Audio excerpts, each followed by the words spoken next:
नमस्कार दोस्तों। आज की हमारी कहानी है अपने कर्मों का फल तो भोगना ही पड़ता है। एक बार की बात है, एक राजा था।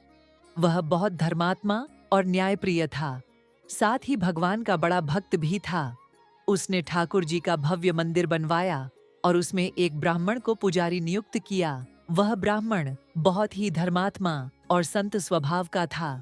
वह कभी राजा से कुछ नहीं मांगता था। राजा भी उसके स्वभाव से बहुत प्रसन्न रहते थे। समय बीतता गया। फिर एक दिन राजा को पुत्र रत्न की प्राप्ति हुई। राजकुमार बड़ा होकर बहुत विद्वान और योग्य बना और उसकी शादी एक सुंदर राजकन्या से कर दी गई। शादी की रात आई। राजकन्या को नींद नहीं आ रही थी।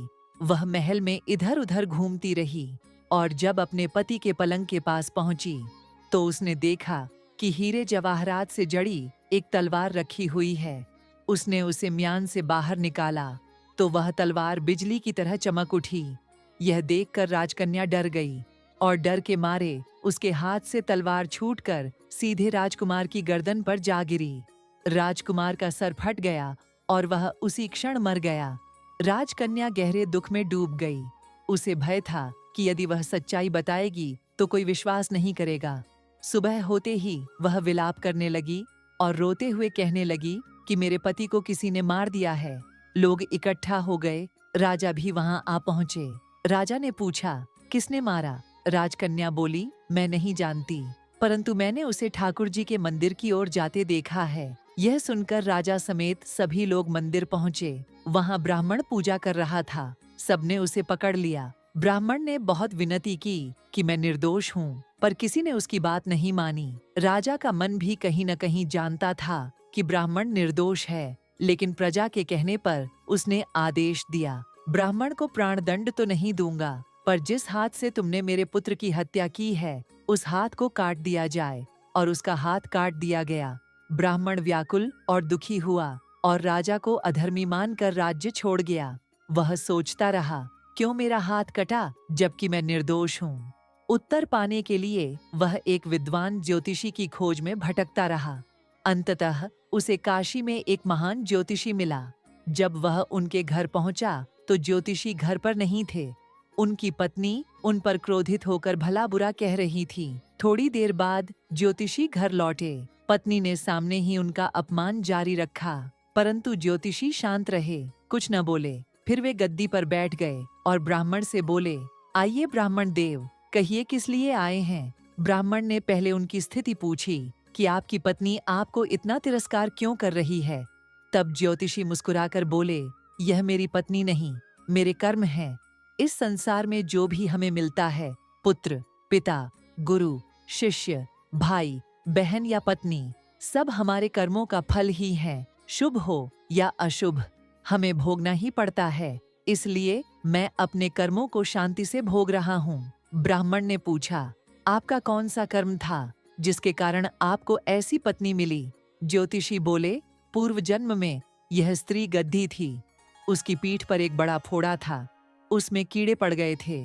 मैं उन कीड़ों को खाने के लिए फोड़े पर कांटा मारता था, जिससे इसे असहनीय पीड़ा होती थी। एक बार कांटा गहराई तक चला गया और फंस गया। गद्दी दर्द से तड़प उठी। मैंने उसे निकालने की कोशिश की, पर निकाल नहीं पाया। तब वह पानी में घुस गई ताकि कांटा निकल जाए, पर गंगा के तेज बहाव में हम दोनों बह गए और मर गए। गंगा जी की कृपा से मैं ज्योतिष बना और यह ब्राह्मणी बनी। आज यह मेरी पत्नी है और मुझे अपने शब्दों से दुख देती है, लेकिन मैंने उसे चोट मारकर दर्द पहुंचाना जानबूझकर नहीं चाहा था। इसलिए इसकी समझ एक दिन अवश्य ठीक होगी। मैं उस दिन की प्रतीक्षा करता हूँ और शांत रहता हूँ। इतना कहकर ज्योतिषी ने ब्राह्मण से पूछा, अब आप कहिए, आप किस लिए आए हैं? ब्राह्मण ने अपनी सारी कहानी सुनाई और पूछा, मैं निर्दोष था, फिर मेरा हाथ क्यों कटा? तब ज्योतिषी ने कहा, राजा ने तुम्हारा हाथ नहीं कटवाया, तुम्हारे अपने कर्मों ने कटवाया। ब्राह्मण ने विस्मित होकर पूछा, कैसे? ज्योतिषी बोले, पूर्व जन्म में तुम एक तपस्वी थे, राजकन्या एक गाय थी और राजकुमार एक कसाई था। जब कसाई गाय को मारने दौड़ा तो गाय भागकर तुम्हारे पास आई। पीछे से कसाई ने पूछा, क्या गाय इधर आई है? तुमने हाथ से इशारा किया कि वह इस ओर गई है और उसी ओर जाकर कसाई ने गाय को मार डाला। इस कर्म का फल यही था कि आज वही गाय राजकन्या बनी और वही कसाई राजकुमार। विवाह के बाद नियति ने उन्हें एकत्र किया और जैसे कसाई ने गाय को हंसी हंसी में मारा था, वैसे ही राजकन्या के हाथ से गलती से तलवार गिर गई और राजकुमार की मृत्यु हो गई। इस प्रकार उनका कर्म फल समाप्त हुआ और तुम्हारे हाथ के इशारे का फल यह हुआ कि इस जन्म में तुम्हारा हाथ कट गया।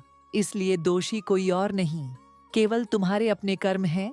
अब तुम शांति से जीवन व्यतीत करो और इसे स्वीकार करो। तो दोस्तों, इस कथा से हमें यही शिक्षा मिलती है कि अपने कर्मों का फल हमें अवश्य भोगना पड़ता है।